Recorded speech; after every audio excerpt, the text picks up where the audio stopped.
At 9:23 hours on June 14, 2025, aboard the USS Princeton, the bridge was quiet, too quiet for what was about to unfold. The ship sliced through the placid waters of the South China Sea, conducting yet another routine freedom of navigation patrol. But what the crew didn't know was that this morning's calm was the silence before a geopolitical storm.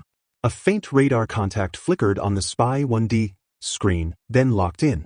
A Chinese Type 052D destroyer, previously lingering at a benign 200 kilometers, suddenly lunged forward, 18 to 30 knots in under 90 seconds. That kind of move wasn't just a course correction. It was a declaration. Unbeknownst to the Americans, the Chinese ship's captain had just received a direct command from Beijing: intercept the Americans, make them back down, and turn this day into a symbol of Chinese resolve. But Beijing was about to learn a costly lesson, that poking the world's most experienced blue water navy in broad daylight was about as wise as poking a lion in the eye. The Princeton wasn't alone. Behind her was the wall of steel, sensors, and aviation might that made up the Nimitz Carrier Strike Group. They were 180 nautical miles from Chinese territory, patrolling international waters through which $3.4 trillion in global trade passed annually, waters China wanted to turn into its private moat. While Chinese officials draped their motives in the language of sovereignty, the reality was more blunt. They were trying to muscle the U.S. Navy out of its long-standing role as guardian of free navigation. But the Americans weren't playing along. The strike group had been sailing a predictable route, with textbook communications and open intentions, professionalism that defined the U.S. Navy and sharply contrasted with the opaque tactics of China's maritime militia. And then, at 9:26, the tension spiked. The radar confirmation came through crisp and clear. The target was positively identified: a Type 052D Luoyang 3 class destroyer. The threat level? Moderate to high, and climbing. Inside Princeton's Combat Information Center, the tactical action officer barely blinked. He'd seen worse. The spy radar displayed a crystal-clear image of the Chinese vessel, every antenna and missile tube rendered in perfect fidelity. At her current speed, she'd be in weapons range in 17 minutes. Her Y-18 anti-ship missiles could close that gap in under 4 once fired. But the Princeton's own SM-SIXS, capable of intercepting targets 240 nautical miles away, were already primed. The math wasn't just simple. It was brutal. If the Chinese wanted a knife fight, they'd be bringing chopsticks. At 9:29, the Princeton's captain asked the million-dollar question: intentions. The reply was immediate: weapons range in 14 minutes. Recommend general quarters. But the captain, cool and unshaken, gave the kind of answer that could have been etched on a brass plaque. Let's see how badly they want to humiliate themselves first. It wasn't arrogance, it was earned confidence, the kind you get when you're backed by 122 vertical launch cells, a carrier with 90 aircraft, and an entire strike group built to survive Armageddon. All around them, the sea was alive with civilian traffic, 46 commercial vessels within 50 miles. A Singaporean container ship hauling semiconductors, a $200 million South Korean LNG tanker. Every one of them unknowingly depended on the silent umbrella of the U.S. Navy. If China's ploy succeeded in forcing American warships out of these waters, these merchant lanes could fall under the shadow of the People's Liberation Army Navy. But winning a battle against the U.S. Navy? That hadn't happened since ever. By 9:30, the real-time battlefield matrix lit up. The Princeton's cooperative engagement system sent every threat signature to the strike group. The USS Nimitz, 104,600 tons of floating democracy, repositioned its aircraft launch operations with seamless precision. Destroyers USS Chunghoon and USS Kidd flanked the carrier like wolves circling their alpha. If the Chinese destroyer dared fire, it wouldn't see a counterstrike, it would see obliteration. And then came 9:35. The temperature in the CIC dropped, and not because of the air conditioning. An E-2D Hawkeye flying at 25,000 feet radioed in with eyes on multiple fast movers. Chinese J-15 fighters were launching from the Shandong, China's pride and joy carrier. Their signatures were climbing fast, heading south, like birds eager to dive into a wood chipper. American air controllers watched them like sports commentators calling a doomed play. The J-15s were clearly struggling to gain altitude, no surprise given their ski jump launch. No catapults. Reduced fuel. Limited weapons. In short, flashy toys with a short battery life. And then sonar weighed in with the final piece of China's chess move. A submerged contact, 80 nautical miles to the southwest. The signature? Type 039 diesel-electric sub. And it was loud, laughably loud. Sounds like a freight train, one sonar tech muttered. In a real submarine war, this boat would be sunk before it even finished submerging. The Chinese weren't maneuvering for advantage. They were bluffing with museum pieces, hoping their presence alone would force the U.S. Navy to blink. But they'd chosen the wrong poker table. By 9:37 hours, the USS Nimitz's flight deck erupted into a storm of motion. Yellow shirts waved signals, steam hissed from catapult tracks, and flight crews snapped into action with mechanical precision. Every 45 seconds, another A-18E Super Hornet from VFU-14, the top hatters, roared into the sky. To the untrained eye, it looked chaotic. To anyone who spent time on a carrier, it was a ballet of power, discipline, and pure American efficiency. These jets weren't flying training missions. Each bird was loaded with live ordnance, full tanks, and the kind of purpose that said, "Try us." As the first division of Super Hornets climbed through 15,000 feet, their radar systems were already sweeping the sky. The N/APG-79SA radar on board each aircraft wasn't just scanning, it was painting an electronic mural. Dozens of targets. Full data sharing. Every threat visualized with the clarity of a digital blueprint. Meanwhile, the Chinese J-15s, limited by their ski jump carrier and carrying lighter fuel loads, were climbing hard and burning energy fast. They were already at a disadvantage, and the fight hadn't even begun. But radar superiority was just the beginning. Every F-18 on station was part of a Link 16 network, a digital nervous system that let every aircraft see what the others saw. The entire sky became a shared brain. A threat spotted by one jet became common knowledge to the rest in milliseconds. The Chinese? They were stuck in the past, relying on radio calls and line-of-sight communication. It wasn't just a gap. It was a chasm. The Americans were operating in the 21st century. The Chinese were flying blindfolded in a storm with paper maps. And then came the real edge, the E divided by a -18G Growlers. Electronic warfare aircraft built for one job, frying enemy senses before a shot was fired. Their ALQ-99 pods came online, and suddenly the Chinese radars were hallucinating. Ghost contacts multiplied. Real aircraft vanished into static. For American jets became 12, then 20. The Chinese J-15s found themselves chasing phantoms, locking onto echoes. Every time they thought they had a firing solution, it dissolved like smoke. Defiring solution, it dissolved like smoke. The American fighters settled into a wall formation, perfected over decades. A three-tiered curtain of death. High cover at 35,000 feet, mid-level fighters at 25,000, and a low element sweeping 15,000 feet. It created overlapping zones of engagement. Mutual support. No gaps. No blind spots. If the Chinese wanted to get through, they'd have to fly into the teeth of a multi-layer defense, each tier ready to lock, fire, and kill. The Chinese J-15 formation, by contrast, looked like a school field trip. Clustered. Close. Rigid. Not by choice, but by necessity. Their systems couldn't support dispersed operations. They had to maintain visual contact to coordinate, which made them predictable. Predictability gets you killed in air combat. Their fighters might have looked fearsome in airshow posters, but against American airframes with better avionics, better data fusion, and better pilots, they were little more than flying targets. At 9:43, the final layer of American situational awareness came online. A lumbering RC-135V rivet joint had been on station for 6 hours, listening in on everything. Every radar ping, every comm burst, every digital whisper from the Chinese formation was being recorded, analyzed, and decoded in real time. Mandarin linguists on board relayed the juiciest update yet. The Chinese pilots were asking for permission to buzz the U.S. ships. A show of force, Beijing style. The message rippled through the strike group's air controllers and drew quiet laughter. American pilots didn't ask for permission to act. They trained to seize initiative. By the time the Chinese got clearance from headquarters, the whole tactical situation would be obsolete. The sky was moving too fast for bureaucracy. Down below, aboard the Princeton, calm professionalism reigned.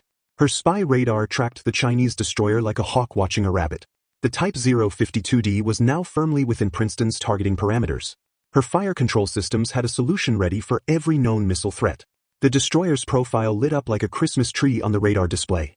Her Type 346A phased array radar, which had been scanning innocently, suddenly stopped sweeping. It locked onto the USS Nimitz with fire control precision. In the language of war, that was the equivalent of racking a shotgun. Inside the Combat Information Center, no one panicked. Drills had prepared them for this. The crew didn't yell. They documented. They calculated. They waited. The Chinese ship's radar lock persisted for 30 long seconds, just enough time to make a statement, but not enough to trigger an American missile response.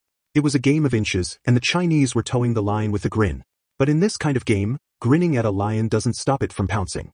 The Americans didn't fire. They didn't have to. The Princeton's fire control radar remained on standby, its VLS tubes silent but ready. Behind that silence were 122 launch cells full of SM-2s, SM-SAXS, and every tool needed to transform a modern warship into ocean scrap. And not just from one ship. The entire strike group had the Chinese destroyer boxed in from multiple angles. The Chinese captain might have been flexing, but he had nowhere to run if things turned ugly. And then it did. Not with a missile, but with a maneuver. One of the Chinese J-15 pilots peeled off, diving recklessly toward an American F-18. It was the kind of pass known in the fighter world as a thump, a warning move, a chest-puffing gesture. But the American pilot, a graduate of Top Gun, didn't even blink. He rolled inverted, pulled high G into the J-15 6 o'clock, and held there. For 3 glorious seconds, the American had a perfect kill shot. Infrared lock. Helmet cueing locked onto the J-15's tailpipe. The IM-9X Sidewinder was ready to leap. He didn't fire. Because restraint isn't weakness. It's confidence. And in those 3 seconds, the Chinese pilot learned what fear feels like. At 9:51 hours, just when the sky was simmering with tension, the drama shifted underwater. A low, pulsing contact appeared on Princeton's sonar display, bearing 159, range 15,000 yards. Aboard the ship, the sonar chief leaned in, head tilted, eyes scanning the waterfall display. "Contact is snorkeling," he muttered. Acoustic signature consistent with Type 039A. Probable Chinese diesel-electric. The room stilled. A snorkeling sub this close meant only one thing. The Chinese were rolling the dice with everything they had. The funny part? It was loud. Painfully loud. Like someone dragging a steel pipe across concrete. Any decent submarine captain would have been mortified. The Princeton's and /SQQ-89 sonar suite had been tracking the boat for the past hour without breaking a sweat. The Chinese sub had used layer depth for stealth, but now, raising its snorkel to recharge batteries, it broadcast its position to every U.S. warship within 50 nautical miles. It was a tactical blunder of the highest order. In the Combat Information Center, the Princeton's anti-submarine warfare officer grinned. They had this thing pegged to within meters. Its range, depth, noise signature, everything cataloged and updated in real time. If this turned hot, the sub wouldn't last 12 seconds. An RU-139C VLS launched from Princeton's VLS, would slam down like a hammer from God. One sonar ping, one push of a button, and the Type 039 would be little more than deep-sea debris. And that was just one angle. Unknown to the Chinese, another player was watching, quietly, invisibly. For the past 8 days, a Virginia-class fast attack submarine had been shadowing the Chinese carrier group from beneath the thermocline. Silent, patient, deadly. It had mapped their anti-submarine operations, their movement patterns, and their sonar coverage like a predator circling a pack of noisy prey. And now it was time to send a message.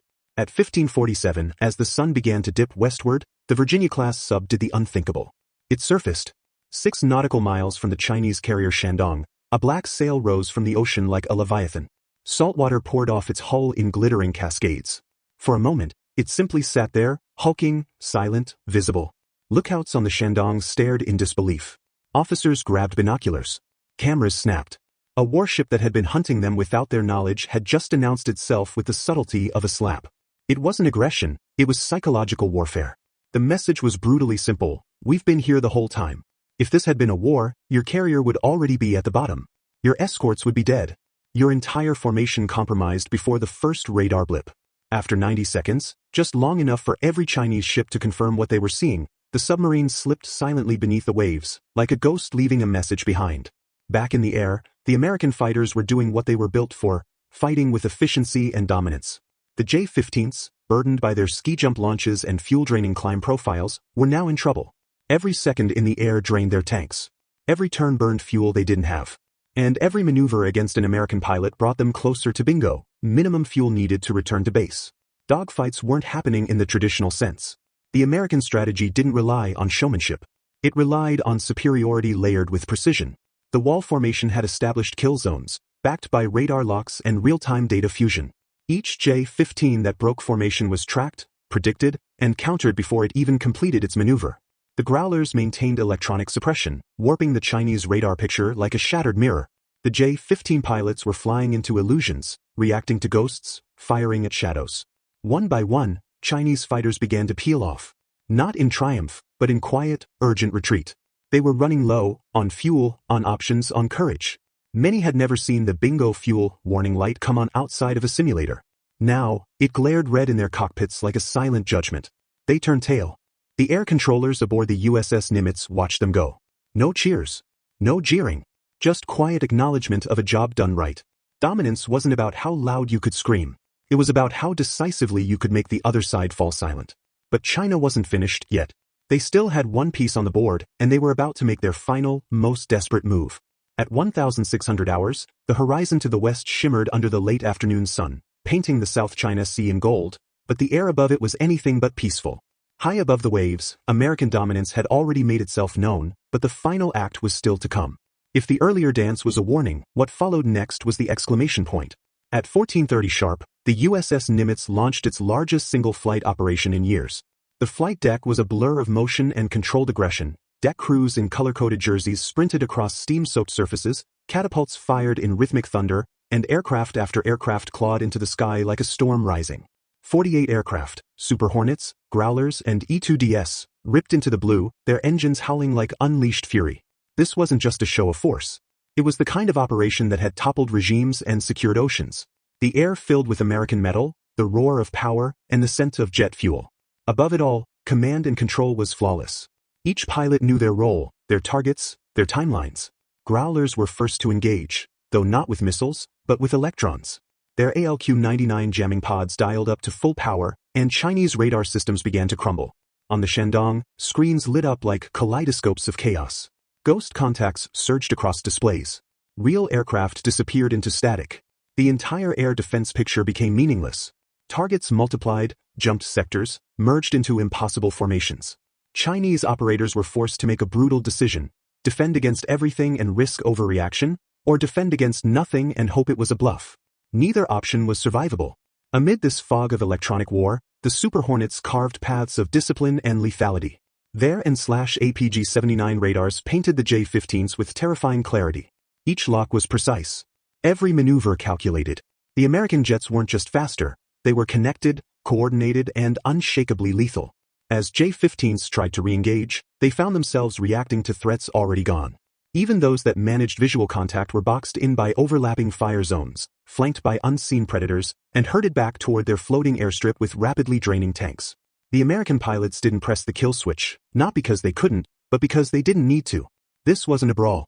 It was a lesson. A tutorial delivered at supersonic speed. Then, as if the skies weren't humiliating enough, the final nail came from below. That same Virginia-class submarine that had surfaced earlier had one more surprise. Not a weapon, but a demonstration. Its periscope had been tracking the Shandong since the dive. Its sonar array had mapped the entire battle group's formation, noise signatures, and evasion patterns. If war had been declared, the Chinese carrier wouldn't have lasted 5 minutes. Instead, the sub simply broadcast a coded message. Tracking confirmed. Submerged contact maintained.